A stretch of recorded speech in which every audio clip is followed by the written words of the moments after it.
Hello students, welcome to science delight.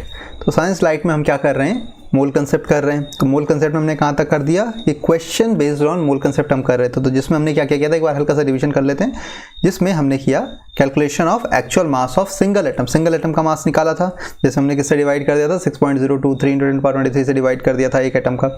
तो वैसे ही on calculation of number of atoms molecule of a given mass, तो हमने किसके एटम्स और मॉलिक्यूल्स मास के रेस्पेक्ट में उसको क्या किया था, रिलेट किया था, राइट। और लास्ट हमने क्या किया था, on calculation of number of molecules present in a given volume, एक वॉल्यूम में कितने मॉलिक्यूल्स प्रेजेंट है उस बेसिस पे किया था, ठीक है। तो मैंने आपको एक सिंपल फॉर्मूला बताया था कि जब भी आपको नंबर ऑफ मोल्स के रेस्पेक्ट में बात करनी हो तो जो 1 मोल के रेस्पेक्ट में आप बात कर लो, ठीक है। यूनिटरी मेथड से इजीली हो जाता है फिर, ठीक है। तो हम क्या बोलते थे कि हम बोलते थे कि 1 मोल जो होता है वो किसके बराबर होता है, मोलर मास के बराबर होता है। किसके बराबर होता है, मोलर मास के बराबर। मोलर मास दो तरह का बताया था, कौन कौन सा, एक बताया था एटॉमिक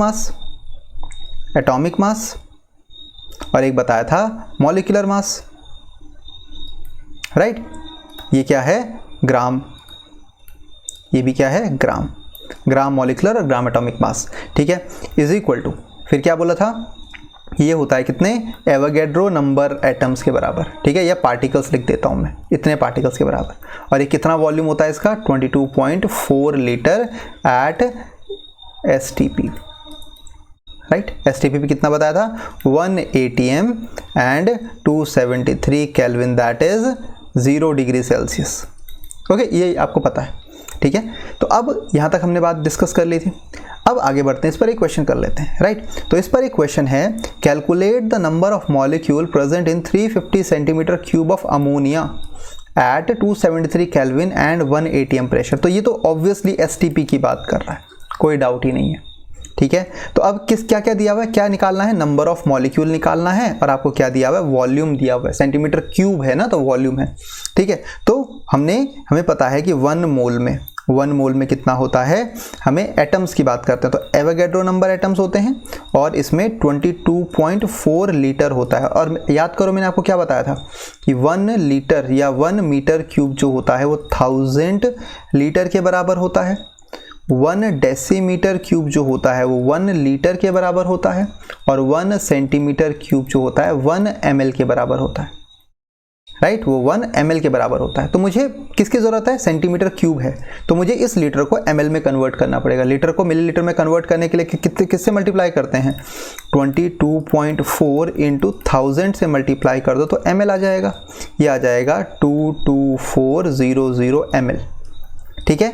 अब हमें पता है कि 22400 ml ऑफ अमोनिया में कितने मॉलिक्यूल्स ऑफ अमोनिया हैं, 6.023 into 10 to the power 23 molecule हैं,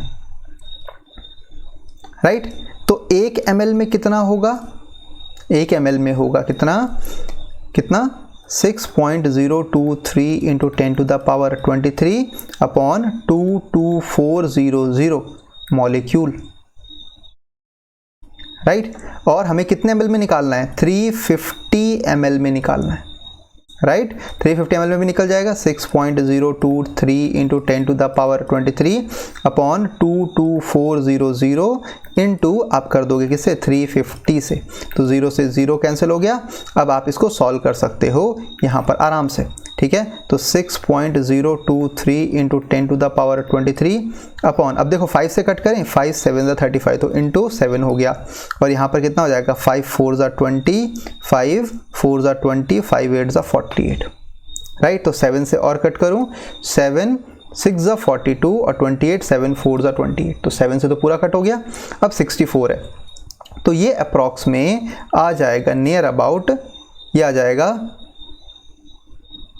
ठीक है, ये अप्रॉक्स में आ जाएगा, 60 कर देते हैं इसको, तो ये 0.9 into 10 to the power 22 molecule हो जाएंगे, ठीक है। इतने मॉलिक्यूल हो जाएंगे अप्रॉक्स, ठीक है, अप्रॉक्सीमेटली,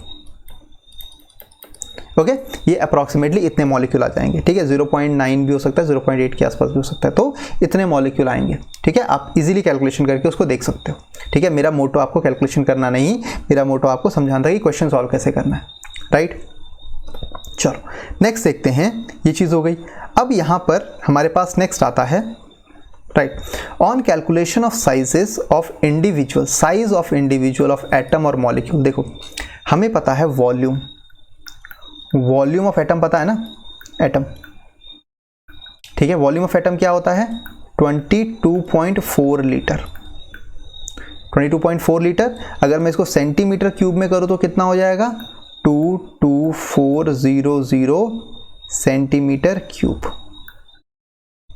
राइट। इतना वॉल्यूम होता है। और वॉल्यूम ऑफ एटम्स, मान लो कि यहाँ पर कितने एवोगैड्रो नंबर एटम्स हैं, ठीक है। तो अगर मुझे एक एटम, इसका वॉल्यूम जैसे ये है 6.023 इंटू 10⁻23 एटम्स का जो वॉल्यूम है वो किसके बराबर है, इसके बराबर है, ठीक है। तो एक एटम का कितना होगा वॉल्यूम, एक एटम का वॉल्यूम होगा 22400 अपॉन 6.023 इंटू 10⁻23 एटम, 23, या इसको एटम मत लिखो यहाँ पर, सेंटीमीटर क्यूब लिख दो, इतना वॉल्यूम होगा एक एटम का, ठीक है। तो वॉल्यूम ऑफ वन एटम तो निकल गया, वॉल्यूम तो निकल गया, वॉल्यूम ये लगभग हो जाएगा आपके पास, यहाँ पर हम इसको लिख सकते हैं, ये हो जाएगा 224 इंटू 10⁻21 माइनस में अपॉन 6 हो जाएगा। तो 6 3 और 6 3 18 हो गया, और 44 6 36 6 7 42 20, तो 6333 आ जाएगा। तो ये वॉल्यूम जो आया, वॉल्यूम आया आपके पास कितना 37.33 इंटू 10⁻⁻21। अब वॉल्यूम क्या होता है, वॉल्यूम होता है एक एटम है ना, तो एटम को स्फेरिकल माना जाता है, तो 4/3 पाई आर क्यूब, जहाँ पर आर क्या है रेडियस है, और ये हो जाएगा 37.33 इंटू 10⁻⁻21।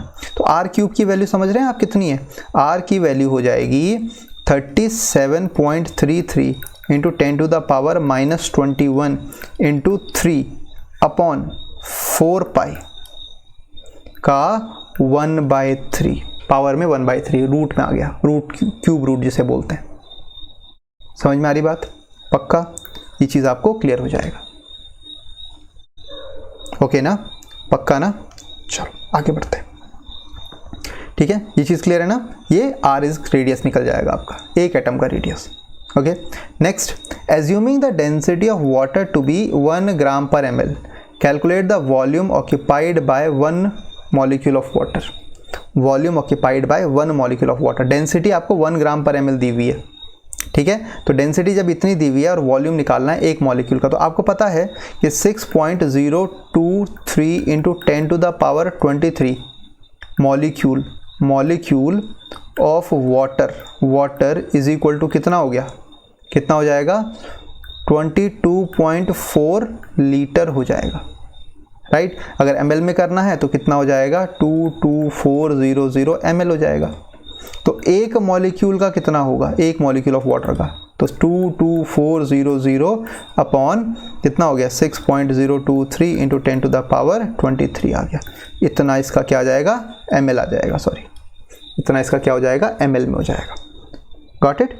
इतना क्या हो जाएगा ml में, क्लियर है जी, पक्का कर सकते हैं, है ना। तो वॉल्यूम आ गया, वॉल्यूम ऑफ 1 ml, 1 मॉलिक्यूल, ये तो निकल, volume occupied by 1 molecule of water, ये तो आया, ठीक है। नेक्स्ट हम बात करते हैं conversion of mole into mass, volume और नंबर ऑफ एटम्स और मॉलिक्यूल्स एंड वाइस वर्सा। थोड़ा सोचो, अब दिमाग के ढक्कन एकदम से खोल दो, ठीक है। अब देखो क्या है, क्यों है, जितना भी अभी तक हमने पढ़ा उस सब का एक सार है, एक समरी है, ठीक है। जैसे मैंने कहा calculate the mass, volume occupied, the number of molecule and atoms in 2.5 mole of C6H12O6, this is glucose, okay. तो अगर मैं यहाँ पर क्वेश्चन बनाता हूँ तो क्वेश्चन क्या बनता है, सबसे पहले मास निकालते हैं। तो हमें पता है 1 मोल जो होता है, 1 मोल C6H12O6 उसके मोलर मास के बराबर होगा।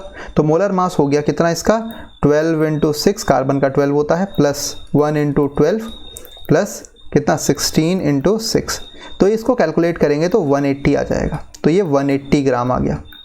अगर आपको पता है कि 1 मोल का 180 ग्राम है तो 2.5 मोल का कितना हो जाएगा, 180 × 2.5, सिंपल है, 180 × 2.5। तो ये हो जाएगा 18 × 36, 36 और 90 कितना होता है 450, राइट। तो 450 ग्राम आ जाएगा। फर्स्ट तो हो गया मास। नेक्स्ट वॉल्यूम निकाल सकते हैं। तो हमें पता है 1 मोल ऑफ ग्लूकोज कितना 22.4 ml, ठीक है, 22.4 लीटर। तो 2.5 मोल का कितना होगा, 22.4 × 2.5 कर दो, सिंपल है, हो जाएगा। नेक्स्ट, ठीक है, नेक्स्ट हमें निकालना है number of molecule. Number of molecule, देखो नंबर ऑफ मॉलिक्यूल निकालना भी बहुत आसान है। क्यों? क्योंकि हमें पता है 1 मोल में कितने मॉलिक्यूल होते हैं, Na मॉलिक्यूल होते हैं, Na मॉलिक्यूल होते हैं। तो 2.5 में कितने होंगे, मोल में कितने होंगे, 2.5 × Na मॉलिक्यूल। Na की वैल्यू पुट करो, आंसर निकल जाएगा, इतने मॉलिक्यूल आ जाएंगे, राइट। हमें अब निकालना है एटम्स। अब हमें क्या निकालना है, ये तो हो गया। अब हमें क्या निकालना है, नंबर ऑफ एटम्स निकालने हैं। तो एटम्स कैसे निकलेंगे, हमें पता है 1 मॉलिक्यूल ऑफ ग्लूकोज में कितने एटम है, ठीक है, कितने एटम है। तो इसको हम ऐसे बोल सकते हैं 1 मॉलिक्यूल ऑफ ग्लूकोज में तो 6 तो कार्बन के एटम हैं, 12 हाइड्रोजन के एटम हैं और 6 फिर ऑक्सीजन के एटम है। टोटल मिला के कितने हो गए, 24 एटम। अगर एक मॉलिक्यूल में 24 एटम है तो टोटल नंबर ऑफ मॉलिक्यूल हमने कितने निकाले थे, देखो टोटल नंबर ऑफ मॉलिक्यूल कितने निकालते, 2.5 × Na। तो 2.5 Na मॉलिक्यूल में कितने होंगे, बस आपको क्या करना है, 24 × 2.5 × Na करना है। ये एटम्स आ जाएंगे आपके पास, सिंपल सा है, ठीक है। क्वेश्चंस करो, डायरेक्ट क्वेश्चंस तो बहुत इजी होते हैं इसके, आप सिंपली यूनिटरी मेथड लगाते जाओ, करते जाओ, ठीक है। एनसीईआरटी निकालो, करना शुरू करो, उसके बाद आप कोई दूसरी रेफरेंस बुक उठाओ, ठीक है। तो यहाँ तक हमारा मोल कंसेप्ट का एक पोर्शन खत्म हो गया जिसमें डायरेक्ट क्वेश्चन रहते हैं, ठीक है। तो मोल कंसेप्ट में आगे बढ़ते हैं और हम बात करते हैं, क्योंकि मोल्स किस में होंगे, कुछ ना कुछ तो रहेगा ना। अब ऐसा तो है नहीं कि बोलेंगे भाई हवा में मोल निकालो, ये पानी में मोल निकालो, तो भाई कुछ ना कुछ आपको पता है कि मोल हमेशा किसी ना किसी सॉल्यूशन का निकालते हैं, चाहे वो गैशियस सॉल्यूशन हो, सॉलिड सॉल्यूशन हो, वाटर लिक्विड वाला सॉल्यूशन हो, कोई भी सॉल्यूशन हो तो उसका निकलेगा। तो सॉल्यूशन क्या होता है, solution is a what, homogeneous mixture of solute and solvent, right. इसी हमने बात की हुई है, आपको पता भी है कि A + B, A मान लो सॉल्वेंट मान लिया मैंने और B जो है सॉल्यूट मान लिया मैंने, राइट। तो इसमें AB बन गया। तो AB क्या है मेरे पास, सॉल्यूशन है। AB क्या है, सॉल्यूशन, एक होमोजेनस मिक्सचर ऑफ सॉल्यूशन है। सॉल्यूशन बनाना आसान होता है, चीनी लो, चीनी सॉल्यूट हो गया, ठीक है, चीनी सॉल्यूट हो गया, वाटर लिया, वाटर लिक्विड सॉल्वेंट हो गया, दोनों को मिक्स किया, सॉल्यूशन बन गया आपका। ओके, कोई दिक्कत नहीं है यहाँ तक, पक्का। चलो आगे बढ़ते हैं।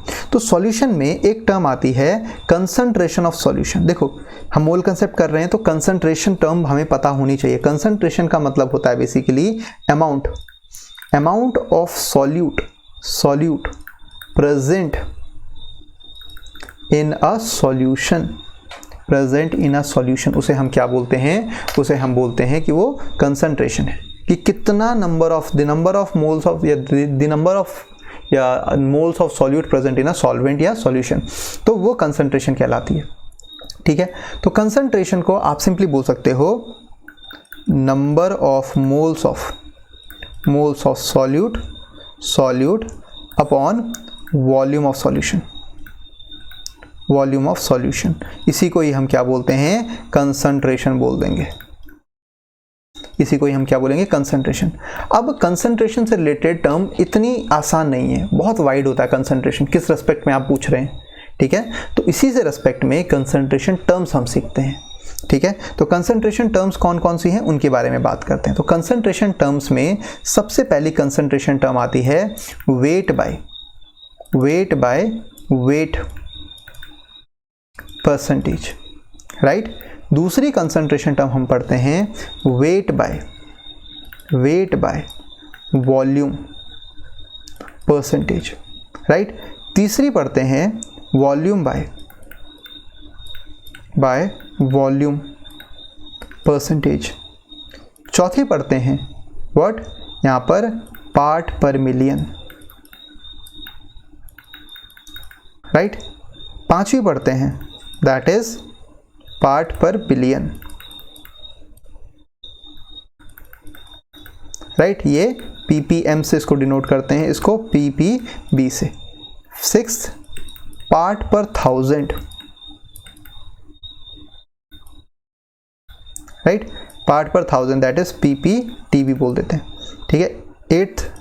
सेवेंथ, ठीक है, सेवेंथ हो जाएगा आपके पास मोल, ठीक है। जो नाइन्थ है इसको n से रिप्रेजेंट करते हैं, स्मॉल n से।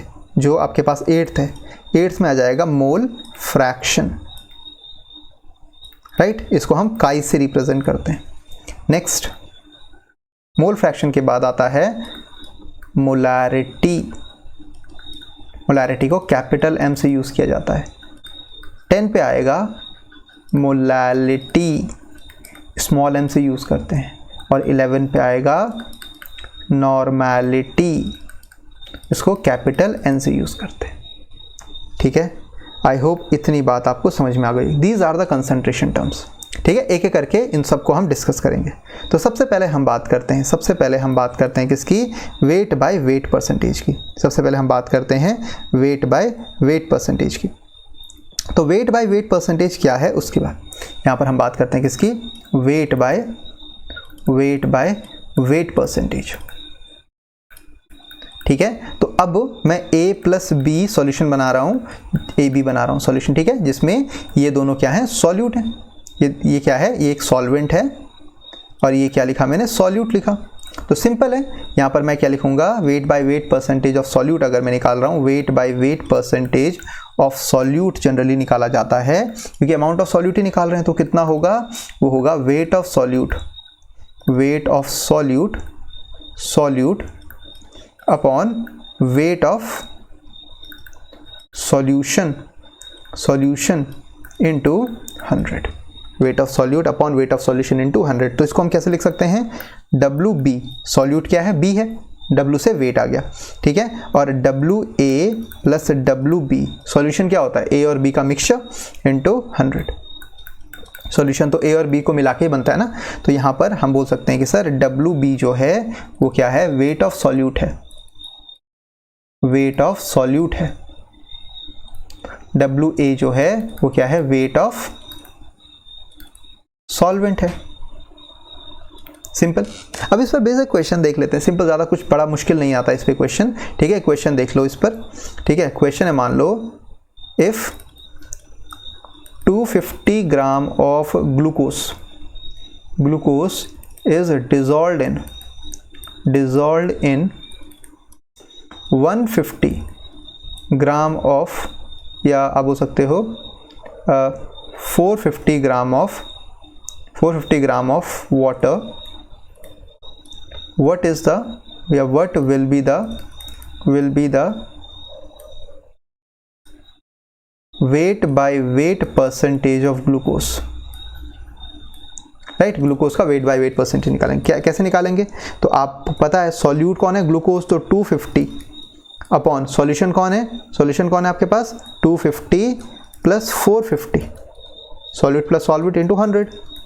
तो 250 और 450 कितना हो गया, ठीक है। इसको हम कर देंगे 250 अपॉन 700 इंटू 100, राइट। तो ये कट गया, तो ये अप्रॉक्स में कितना आ जाएगा, 7 3 ज़ा 21, फिर 40 हो गया, तो 7 5 ज़ा 35। तो नियर अबाउट 35.7% के अप्रॉक्स आ गया।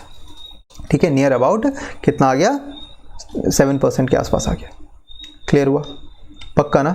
आप ऐसे नॉर्मली निकाल सकते हैं, कुछ मुश्किल नहीं है इसमें। आप इजीली, आपको क्वेश्चन आपको पूरी इंफॉर्मेशन प्रोवाइड करेगा। ठीक है, आपको बस क्वेश्चन को देखना है। देखो, क्वेश्चन करने का भी एक तरीका होता है। ठीक है, जैसे एक और क्वेश्चन, पहले एक और बता देता हूँ, फिर उसके बाद क्वेश्चन करने का तरीका ही बताऊंगा। ठीक है, तो हम बात करते हैं weight by volume.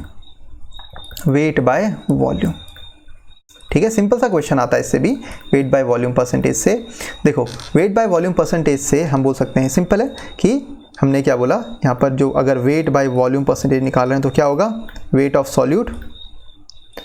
Solute upon volume of solution into 100।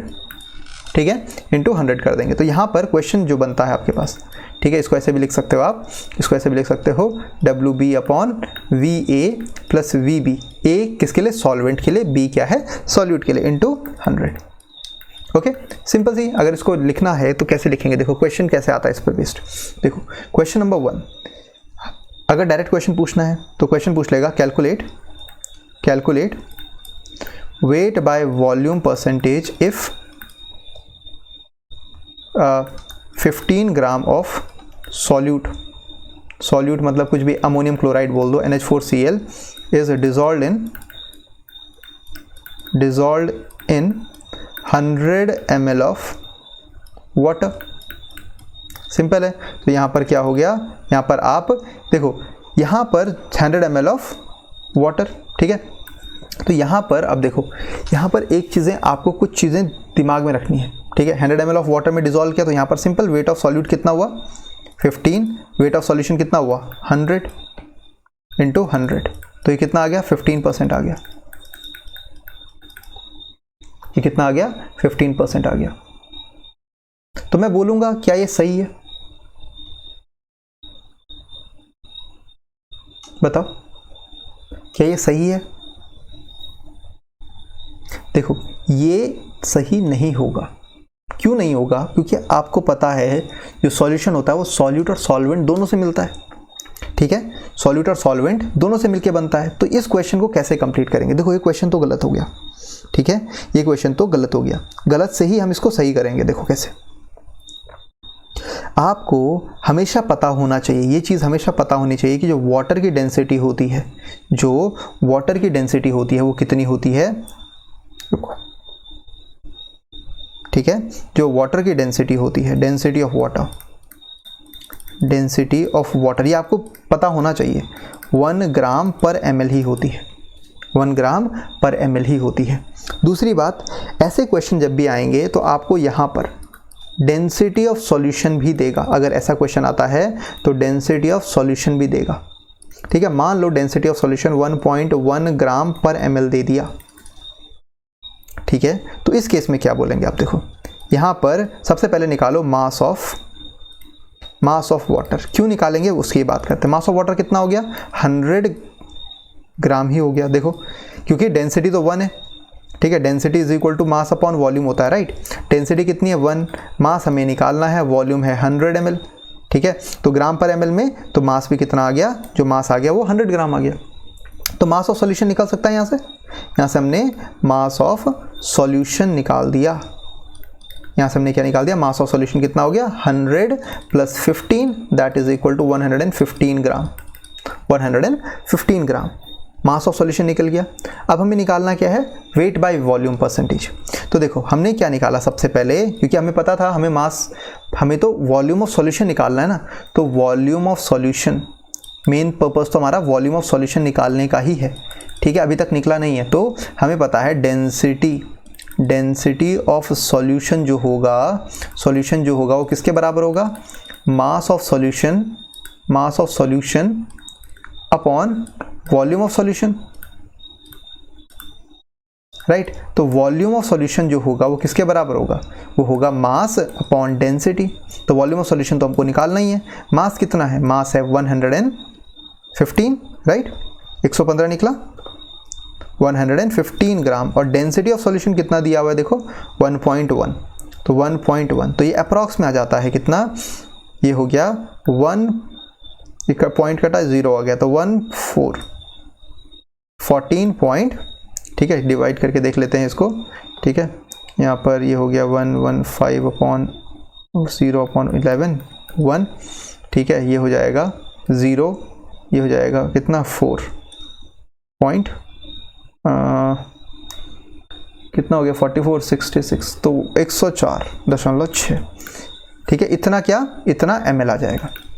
Okay, तो वॉल्यूम निकल गया आपके पास, वॉल्यूम ऑफ सॉल्यूशन निकल गया। तो अब यहाँ से सब कुछ निकल जाएगा। देखो तो अब क्या करेंगे, वेट बाय वॉल्यूम परसेंटेज कैसे निकालेंगे। हमें पता है वेट ऑफ सॉल्यूट कितना है 15 है, तो 15/104.6 × 100, तो जो भी आपके पास आंसर आएगा वो वेट बाय वॉल्यूम परसेंटेज होगा। तो हमेशा याद रखना कि वेट बाय वॉल्यूम वाले में या तो डायरेक्टली वॉल्यूम ऑफ सॉल्यूशन बोलेगा, डायरेक्टली क्या बोलेगा, वॉल्यूम ऑफ सॉल्यूशन। जैसे कि अगर क्वेश्चन ऐसे सिंपली बोलता है ना कि find the weight by volume percentage of solution if 15 gram of ammonium chloride is dissolved in 100 ml solution, right, 100 ml solution of ammonium chloride, बस खत्म हो गया, ठीक है। तो 100% ऑफ अमोनियम क्लोराइड, तो यहाँ पर आप सिंपली क्या कर देंगे, वेट बाय वॉल्यूम में 15/100 कर देंगे यहाँ पर इस केस में, ठीक है। इस केस में आप यहाँ पर टोटल मिला के सिंपली आ जाएगा 15% आ जाएगा। तो ऐसे केस में आप नॉर्मली लिख सकते हो, लेकिन जब अगर वैसे दिया जाए तो आपको क्या निकालना पड़ेगा, डेंसिटी ऑफ, आपको तब डेंसिटी ऑफ सॉल्यूशन भी दिया जाएगा, डेंसिटी ऑफ वाटर आपको पता होना चाहिए 1 ग्राम पर ml, और आपको सबसे पहले वॉल्यूम ऑफ सॉल्यूशन निकालना है, डेंसिटी से वॉल्यूम ऑफ सॉल्यूशन आपको निकालना है। आई होप क्लियर हो गया होगा, ठीक है। ये हो गया नेक्स्ट। इसके बाद हम बात करते हैं वॉल्यूम बाय वॉल्यूम परसेंटेज का। वॉल्यूम बाय वॉल्यूम परसेंटेज क्या होती है। देखो volume by volume percentage simple सा तरीका है कैसे निकलता है। देखो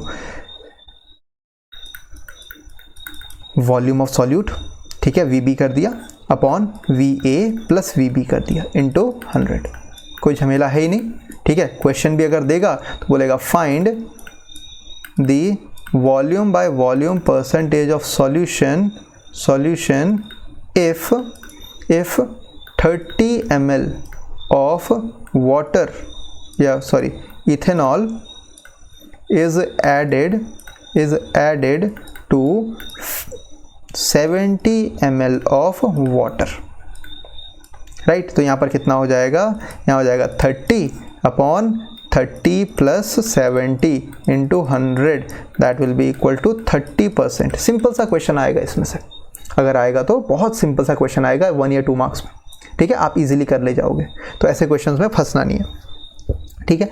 इसका डायरेक्ट इम्पैक्ट कहाँ रहता है, डायरेक्ट इम्पैक्ट रहता है बड़े बड़े क्वेश्चंस में। जब आगे हम स्टोइकियोमेट्रिक, लिमिटिंग रिएजेंट, इनके क्वेश्चंस करेंगे तो वहाँ पर ये बोल देता है कभी कभी।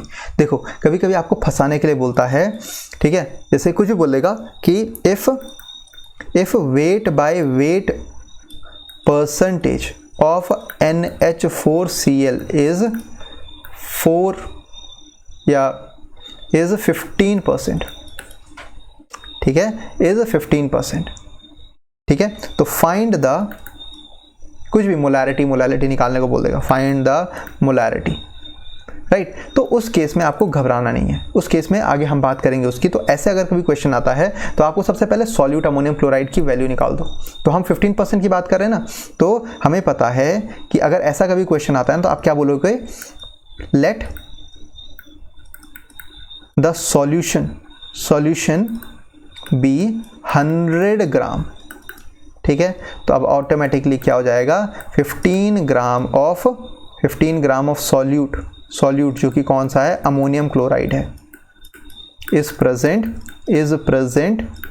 इन 100 ग्राम ऑफ सॉल्यूशन।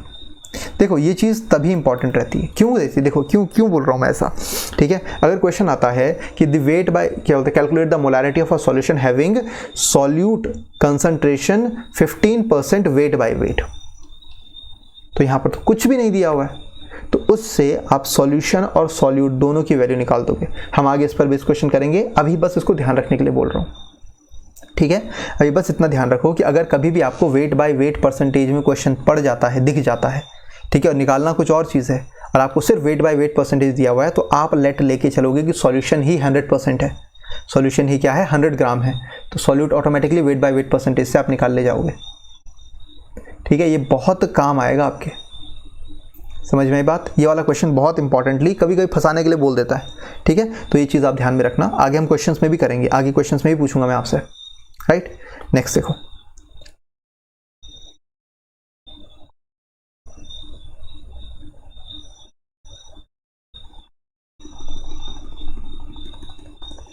राइट। अब देखो नेक्स्ट, ये तो हो गया आपके पास क्या, तीनों हो गए, weight by weight, weight by volume और वॉल्यूम बाय वॉल्यूम। नेक्स्ट हमारे पास जो टर्म आती है वो आती है ppm, दैट इज पार्ट पर मिलियन, पार्ट पर मिलियन।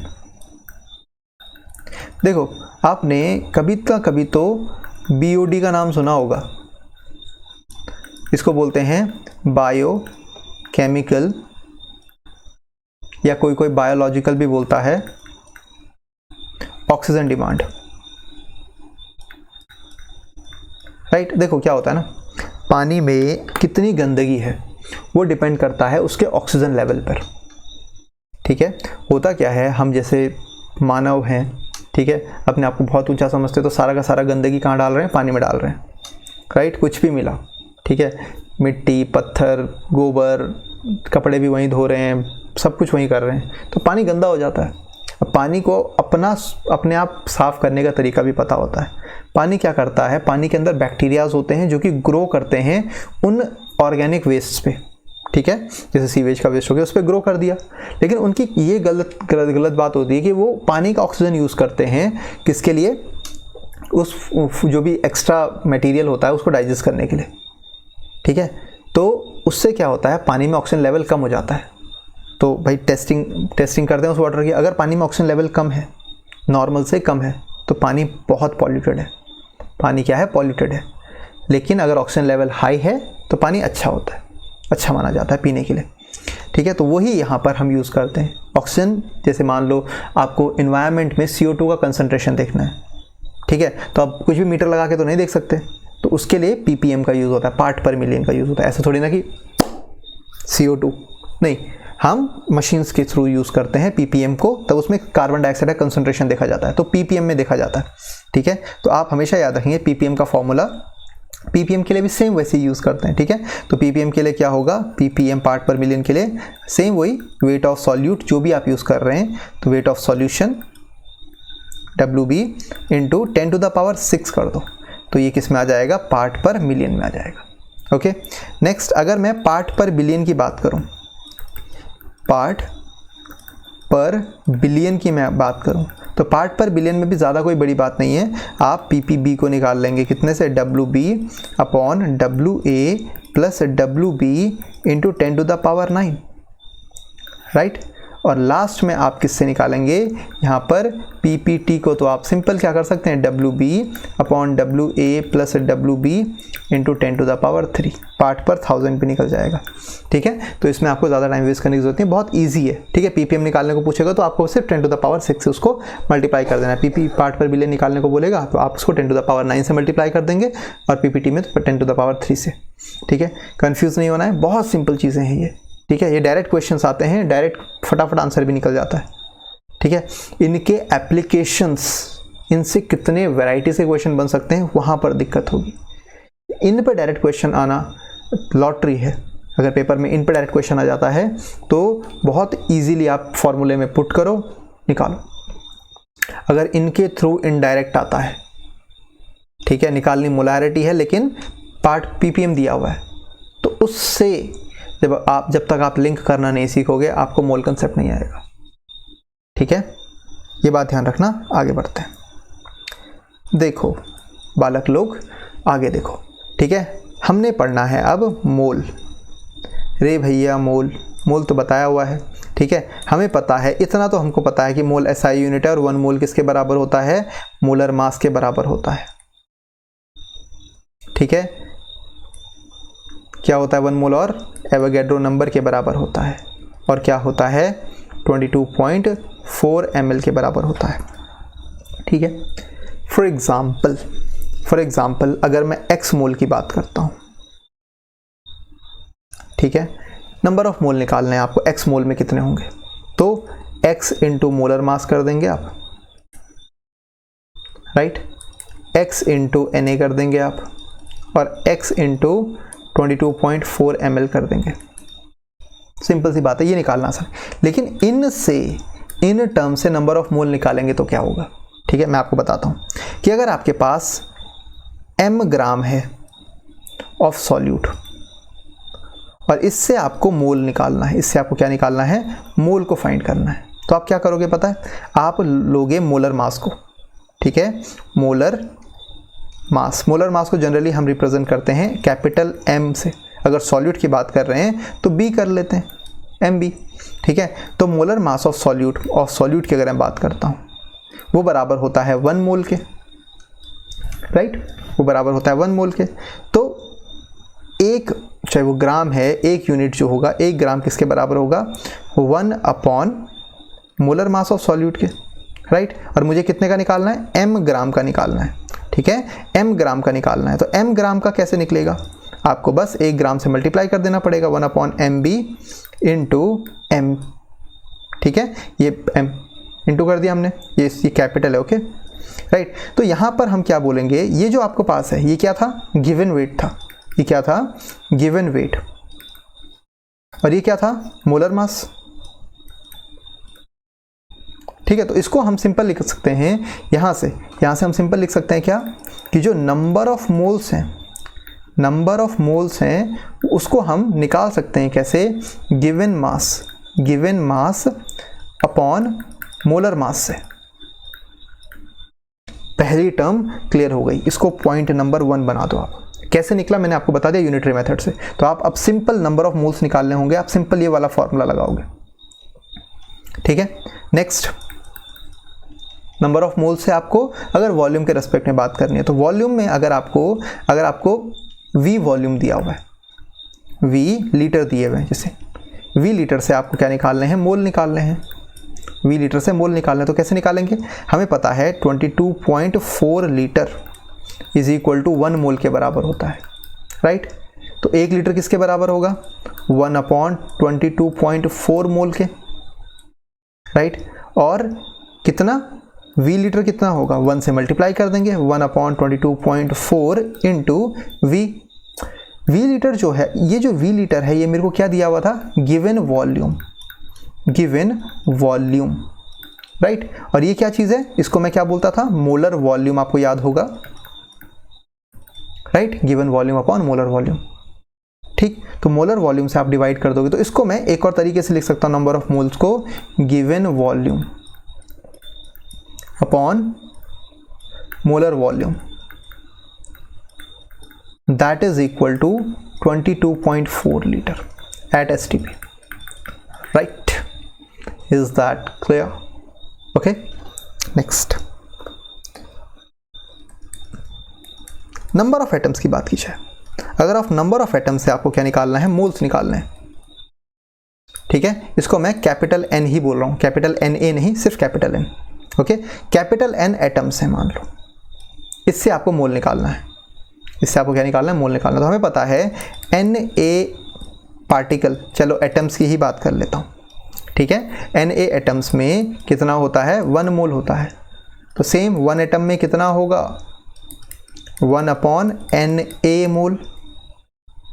और N एटम्स में अगर मुझे निकालना हो, N एटम में निकालना हो तो क्या होगा, N अपॉन Na मोल, इंटू करना पड़ेगा ना इसको, सिंपल, ठीक है। तो यह क्या है, ये है गिवन एटम,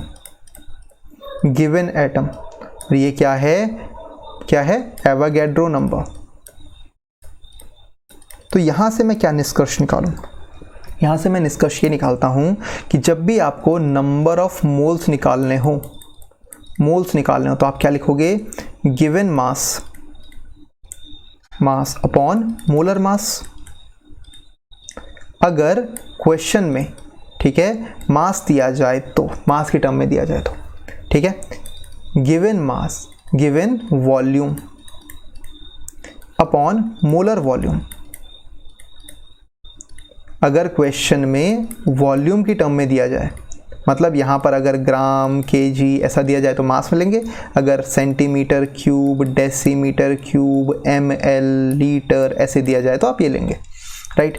और अगर क्वेश्चन में पार्टिकल्स के फॉर्म में दिया जाए तो आप क्या बोलेंगे कि given particles atom, molecule, ions कुछ भी दिया जाए अपॉन एवोगैड्रो नंबर, जो कि कितना है 6.023 इंटू 10 टू द पावर 23। तो यहाँ से आप सिंपली मोल निकाल सकते हो, यहाँ से आप सिंपली क्या निकाल सकते हो, मोल निकाल सकते हो।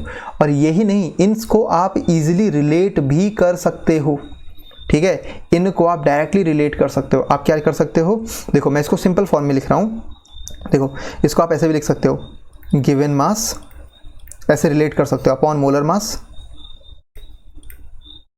Is equal to given volume upon molar volume, ठीक है। सिंपली ऐसे भी रिलेट कर सकते हो, क्वेश्चन में दिया जाएगा, अगर आपको मास से वॉल्यूम में कन्वर्ट करना है, वॉल्यूम से मास में कन्वर्ट करना है, पार्टिकल से मास में कन्वर्ट करना है, तो इनको ये आपस में इंटर रिलेटेबल है, आप इसको इजीली आपस में रिलेट कर सकते हो। एग्जैक्टली है ना, बहुत सिंपल सी चीज़ें हैं, इनमें जल्दी कंफ्यूज नहीं होना है। अगर कंफ्यूज हो रहे हो तो सिंपल फॉर्मूला में पुट करो, आ जाएगा आंसर, ठीक है। क्योंकि मोल कंसेप्ट में अगर मोल निकालने में दिक्कत होगी, मोल कंसेप्ट में अगर मोल निकालने में आपको दिक्कत होगी ना, तो आगे के क्वेश्चन टिपिकल होते रहेंगे। इसीलिए आपको एक सिंपल ट्रिक बता दी मोल निकालने के लिए। पार्टिकल दिए हैं तो एवोगैड्रो नंबर से डिवाइड कर दो, वॉल्यूम दिया है तो मोलर वॉल्यूम से डिवाइड कर दो। मोलर वॉल्यूम कितना 22.4 लीटर, ओके। मोलर वॉल्यूम कितना एसटीपी पर 22.4 लीटर, ये कितना है 22.4 लीटर, ये चीज़ ध्यान रखना। और गिवन मास अपॉन मोलर मास तो आपको पता ही होता है, आप मोलर मास कैलकुलेट कर लेते हो, चाहे वो मॉलिक्यूल है चाहे एटम है, ठीक है। तो ये चीज़ें यहाँ तक आपको क्लियर होनी चाहिए, ठीक है। कल यहाँ पर इस पर भी कुछ क्वेश्चंस कर लेंगे हम, ठीक है, ताकि आपको थोड़ा सा एक प्रैक्टिस हो जाएगी, ठीक। यहाँ तक रिवाइज कर लेना आप, ओके। यहाँ तक रिवाइज करोगे तो मोल कंसेप्ट यहाँ पर ख़त्म होता है, ठीक है। इसके बाद एप्लीकेशन ऑफ मोल कंसेप्ट आएंगे, उसमें इंक्लूड होगा मोल फ्रैक्शन, मोलारिटी, मोलालिटी, आपका नॉर्मेलिटी, ठीक है, स्टोइकियोमेट्री, लिमिटिंग रिएजेंट, ठीक है। उसमें फर्दर बहुत सारी neutralisation reaction, titration reaction, precipitation reaction, combustion reaction, ठीक है, double decomposition reaction, step by step reaction, parallel reaction, बहुत सारी रिएक्शंस हैं, ठीक है। तो हमने बेसिक्स ख़त्म कर दिया है, ठीक है। थोड़ा बहुत और बचता है, लेकिन बेसिक ख़त्म हो गया है, बच्चों वाले काम अब ख़त्म हो गए, ठीक है। अगर आप 10th के बच्चे हो तो बहुत यहाँ तक आपको, अगर आपको यहाँ तक समझ में आया है तो आपने बहुत अच्छा एरिया कवर किया है अपने 11th के लिए भी, और 10th के लिए तो ऑब्वियसली आईसीएसई वालों के लिए। लेकिन अगर आप 11th के बच्चे हो या 12th के बच्चे हो तो आपको यहाँ तक आना ही चाहिए। अगर नहीं आता है तो दोबारा से वीडियो देखो, ठीक है। कोई शर्म नहीं है खुद से छुपाने में, ठीक है। सिर्फ इस देखो, सबसे ज़्यादा जो हमको हरा सकता है ना, जो हमको चीज़ हरा सकती है वो हम ही हैं, ठीक है। हम बहुत कभी कभी ऐसे कैजुअल हो जाते हैं कि नहीं हो जाएगा, ठीक है। तो खुद से झूठ नहीं बोलना है। अगर आपको बाहर वालों से झूठ बोलने में शर्म आ रही है तो खुद से तो झूठ मत बोलो ना, ठीक है। अपने आप को देखो, आईने में देखो कि कितना आप कर पा रहे हो, ठीक है। That is more important. अगर आप खुद से झूठ नहीं बोल रहे हो ना तो बाहर वाला कोई कुछ भी बोलता रहे, ठीक है, आपको उसकी कोई भी परवाह नहीं। आपको पता है आप खुद कैसे कर रहे हो। सिंपल सी चीज़ है, जैसे मान लो अगर किसी ने आपसे बोला पेपर कैसा गया आपका, आप बोलते हो ठीक ठीक गया है, सही गया, अच्छा गया, लेकिन आप अंदर से खुद जानते हो कि पेपर कैसा गया है, ठीक है। आज तेरा भाई फोड़ के आया है, सामने तो बोल दिया, लेकिन अंदर डर लग रहा है कि यार पास होऊंगा या नहीं। अब ऐसा क्यों? क्योंकि पूरे साल अपने आप से झूठ बोलते हुए गया कि हो जाएगा, बल्कि खुद को ये पता होता है, इनर आपके अंदर पता होता है कि कैसे होगा जब पढ़ाई नहीं है तो, ठीक है। तो मेरी बातों को थोड़ा समझो, एज अ फ्रेंड बता रहा हूँ, एज अ टीचर बता रहा हूँ, तो आप अपने आप से झूठ मत बोलो, ठीक है। अगर आपको ऐसा लगता है कि नहीं हो रहा है इतना, तो दोबारा से देखो, दोबारा से पढ़ो, कहीं पर फोकस छूटा होगा, इस वजह से नहीं हुआ, ठीक है। इसमें कोई शर्म की बात नहीं है। अपने आप से अगर आप मिला सकते हो नज़र, उससे बेटर कुछ नहीं है, राइट। चलो नेक्स्ट क्लास में मिलते हैं, पढ़ते रहो, प्रैक्टिस करते रहो, ठीक है। आपका टाइम, आप कितना टाइम लगाते हो उससे मैटर नहीं करता, आप कितना वैल्यूएबल टाइम यूज़ करते हो उससे मैटर करेगा, ठीक है। तो वैल्यूएबल टाइम यूज़ करो जितना हो सके, चाहे 2 घंटा पढ़ रहे हो, 4 घंटा पढ़ रहे हो, 8 घंटा पढ़ रहे हो, लेकिन मन से पढ़ो, फोर्स पे आके नहीं। ठीक है, अगर सर मन ही नहीं करता है तो वो नहीं होता, कभी तो आपका मन करता होगा, वो चीज़ देखो। ठीक है, चलो नेक्स्ट क्लास में मिलते हैं और आगे और करेंगे, राइट।